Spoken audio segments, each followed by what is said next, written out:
جی السلام علیکم، کیسے ہیں آپ سب لوگ؟ آج میں ایک شیئر کرنا چاہتی ہوں ایک خاتون کا ایکسپیرینس جو میرے ساتھ ہوا اور کسی اور کے ساتھ بھی ہو سکتا ہے۔ کچھ دن پہلے میرے کلینک میں ایک خاتون آئیں جو آلریڈی میرے ساتھ بکڈ تھیں اور پہلے بھی دکھا چکی تھیں۔ اب ان کی پریگننسی کا بالکل اختتام تھا، آخری مہینہ ان کا شروع ہو چکا تھا، اور اس دفعہ جب وہ آئیں تو ان کے پورے جسم پر شدید خارش تھی۔ ان کا اس سے پہلے والا وزٹ میرا خیال ہے کچھ دن پہلے ہی تھا، اور اس میں وہ بالکل ٹھیک تھیں، کوئی کمپلین نہیں تھی، کچھ نہیں تھا۔ تو اس خارش کے لیے انہوں نے ایمرجنسی میں کسی اور ہاسپٹل میں دکھایا، جہاں پر ان کے کچھ ٹیسٹ کیے گئے اور ڈاکٹر کے ساتھ بھی ان کی ایک اپوائنٹمنٹ ہوئی۔ اس دن جب وہ آئیں تو وہ بہت انگزائٹی میں تھیں اور مجھے کافی ٹینس لگ رہی تھیں۔ ان کے ساتھ اس دفعہ ان کی والدہ بھی تھیں جو اسکول ٹیچر تھیں، اور دونوں بہت پریشان تھیں۔ میں نے جب ان کی پوری ہسٹری لی، ساری ڈیٹیلز دیکھی، تو مجھے جو سسپیشن لگا، جو میرا شک کیا، وہ یہ تھا کہ یہ ہیپیٹک کولسٹیسس ہے۔ یہ ایک ایسی کنڈیشن ہے ہیپیٹک کولسٹیسس جس میں جو جگر ہے اس کے کچھ ہارمونز ایسے آتے ہیں جن کی وجہ سے ماں کو بھی خطرہ ہوتا ہے، اور جو فیٹس ہے یا جو بچہ ہے ماں کے پیٹ کے اندر، اس کے لیے بھی بہت سارے مسائل پیدا ہو سکتے ہیں، جن میں سے ایک یہ ہے کہ بچے کی خدا نخواستہ موت بھی ہو سکتی ہے۔ انہیں بھی اس کا ہی شک تھا، اور جو ان کا پچھلا وزٹ تھا میرا خیال ہے کہ اس پر ان کو کچھ اس بارے میں ڈاکٹر نے ان کی کاؤنسلنگ بھی کی تھی۔ تو خیر چونکہ پہلے کوئی ہسٹری نہیں تھی، اس لیے میں ایک دم سے شور تو نہیں تھی، لیکن پھر بھی بہرحال ہو سکتا ہے، تو میں نے انہیں اس کے بارے میں بتایا۔ پھر جو ان کو فیٹس کو اس کی وجہ سے پرابلمز ہو سکتے ہیں وہ بتایا، اسٹل برتھ یعنی ماں کے رحم کے اندر بچے کی موت کا خطرہ بھی بتایا۔ تو ہمارا یوزول جو ٹائم ہوتا ہے ایک اپوائنٹمنٹ کا وہ 15 منٹ کا ہوتا ہے، لیکن مجھے 40 منٹ لگ گئے۔ اس کے بعد میں نے ان کو کچھ ان کے ٹیسٹ سجیسٹ کیے، جن میں سے کچھ میں تو ابھی وقت لگنا تھا آنے میں، اور الٹرا ساؤنڈ کے لیے کہا، اور ان کی ایک سی ٹی جی جو ہوتی ہے، جو بچے کی ہارٹ بیٹ کا ایک ہم ٹریس لیتے ہیں، اس میں اس کی موومنٹس بھی بیبی کی پتہ چل جاتی ہیں کتنی ہو رہی ہیں، اور اس کے ساتھ جو ہے وہ اگر کوئی پینز آ رہی ہوں ماں کو تو ان کا بھی پتہ چل جاتا ہے۔ تو سی ٹی جی کے لیے میں نے ان کو ایمرجنسی میں بھیجا، اس لیے کہ میرا کلینک کا ٹائم ختم ہونے والا تھا۔ تو وہاں سے مجھے میری ڈاکٹر نے فون کر کے بتایا کہ ان کو تو لیبر پینس بھی آ رہی ہیں جو سی ٹی جی پہ ظاہر ہو رہی ہیں، لیکن جب خاتون سے پوچھا تو انہوں نے اس چیز کو ڈینائی کیا کہ مجھے کوئی لیبر پینس نہیں آ رہی۔ کچھ عرصہ ہم نے ان کو آبزرو کیا، اور اس کے بعد ان کو داخلے کے لیے کہا، تو پھر پتہ چلا کہ وہ مجھ سے بات کرنا چاہ رہی ہیں، تو میں گئی۔ انہوں نے دوبارہ مجھ سے کافی سوال کیے، میں نے ان کو جواب دیا، اور آخر میں آ کر وہ داخلے پر مان گئیں۔ ان کا داخلہ ہو گیا۔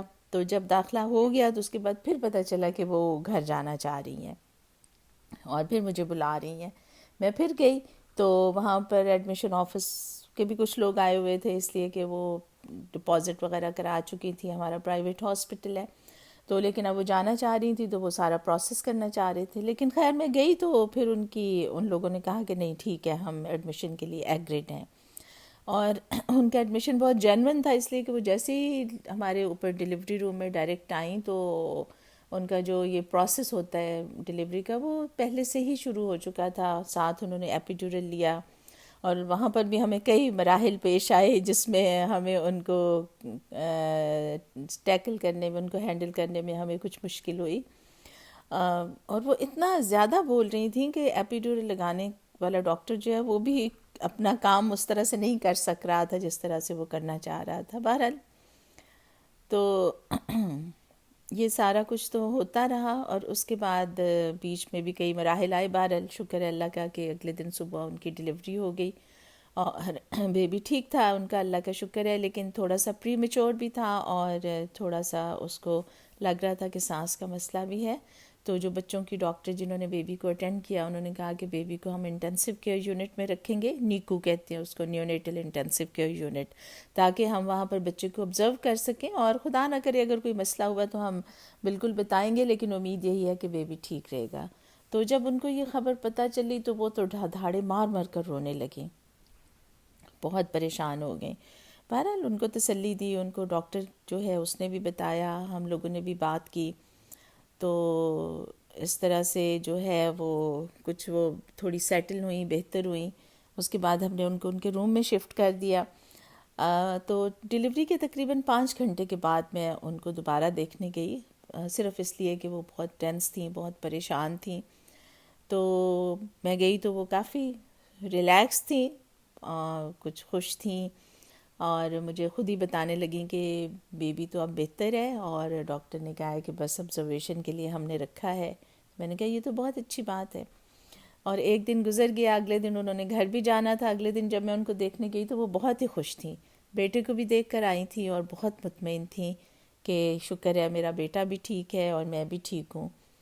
اب اس سب یہ ایک ایسا رویہ تھا جو عام طور پر جو ماں بننے والی خواتین ہوتی ہیں ان میں نہیں ہوتا. تو اس سب کے پیچھے اصل مسئلہ کیا تھا؟ وہ تھا خوف، اور بے انتہا خوف. وہ بہت ڈری ہوئی تھیں اپنی تشخیص سے، اپنی ڈائگنوزس سے، اس کے ساتھ جو ریلیٹڈ چیزیں ہیں. ہر پیشنٹ ان کو اس طرح سے نہیں لیتا، لیکن ہر پیشنٹ مختلف بھی لے سکتا ہے. یہ تو ہم نہیں جج کر سکتے یا ہم نہیں سمجھ سکتے کہ کون اس کو کیسے لے گا. تو اس تشخیص کا بہت خوف تھا. پھر بچے کی وقت سے پہلے پیدائش کا، حالانکہ بہت پہلے نہیں تھی، 37 ویکس پہ جو ہے وہ ٹرم ڈلیوری ہوتی ہے، اور ان کی جو ڈلیوری ہے وہ 36 ویکس اور 2 دن پہ تقریباً ہوئی. اور پھر جو ماں کے رحم میں جو بچے کے لیے خطرات ہیں ان سب سے بھی وہ بہت زیادہ خوف زدہ تھیں. تو یہ اس لیے ضروری ہے کہ ہم بعض اوقات گھبرا جاتے ہیں ڈاکٹر ہونے کی حیثیت سے، یا ہم بھی ٹینس ہو جاتے ہیں کہ یہ کیوں اتنا اس چیز کو لے رہی ہیں، یہ چیزیں تو ہوتی ہیں، یہ تو کتابوں میں لکھی ہیں، یہ تو گائیڈ لائنس میں لکھی ہیں. لیکن ہر انسانی ذہن مختلف ہوتا ہے. تو ہمارا یہ کام ہے کہ ہم پیشنٹ کو بھی ٹریٹ کریں، اس کو ایکچوئل ڈائگنوزس بھی بتائیں، اور اس کے ساتھ ساتھ اس کو وہ سب کچھ بھی بتائیں جس کی وجہ سے وہ اپنی اور اپنے بچے کی حفاظت کے لیے دعا بھی کر سکتی ہیں اور صحیح قدم بھی اٹھا سکتی ہیں، اور ان کی ذہنی کیفیت کو سمجھنے کی بھی کوشش کریں. اسی لیے آج کل کی کاؤنسلنگ میں ایمپتھی پہ بہت زور دیا جاتا ہے. شکریہ بہت بہت. آپ کے کوئی سوال ہوں تو ضرور بھیجیے.